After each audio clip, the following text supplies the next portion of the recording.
Lasanao I Madagasikara, oh Jesús yo, hoazinao ny tanindrazanay, oh Jesús yo,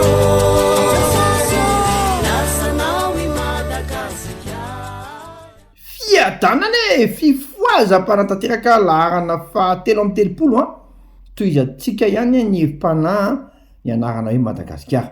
Manomboka amin'ny hafaharoa indray tsika izao zay midika hoe aim-panahy araky ny Timoty faharoa toko voalohany dia fahafito hoe fa tsy men'Andriamanitra fanahosa isika fa fanahy mahery sy fitiavana ary fanonana tena.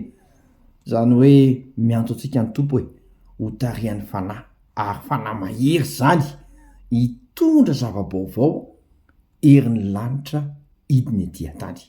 Ny G dia hoe goavana araky ny lika toko fahavalona ny fasi amin'ny telopolo amin'ny anaran'i Jesosy hoe mody ihany any an-tranonao ka ambarao ny zavatra lehibe nataon'Andriamanitra taminao. Dia nandeha izy ka nitory erarin'ny tanàna izay zavatra lehibe nataon'i Jesosy taminy. Zany hoe ho maro any mpanompo sampy hiova fo. Efa nisy zany tamin'ny dadarainy Saolambo, efa nisy zany tamin'ny Nenilava. Maro ny Saul hiova Paul ary ny fahatelo farany zay antsika ny amanaraka dia ny hoe alay tahaka araky ny Ezekela toko fahinina amin'ny telopolo andimy fahatelo amin'ny telopolo amin'ny anaran'i Jesosy fa lazaina hoe ty tany efa lao ity dia tonga tahaka saitena. Zany hoe ho tsara fifandraisana amin'Andriamanitra malagasy tahaka ny tao itena ary tsy vitan'izany fa ho voakarakara ho tsiritiny hafa mihitsy aza ity firenentsika ity.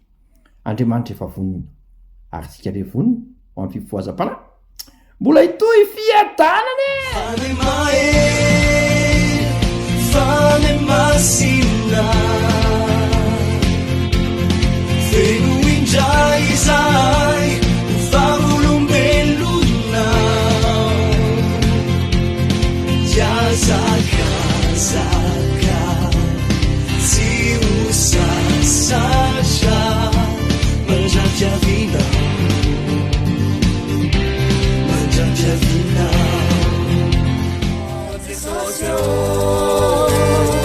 lasanao I Madagasikara, oh Jesús yo,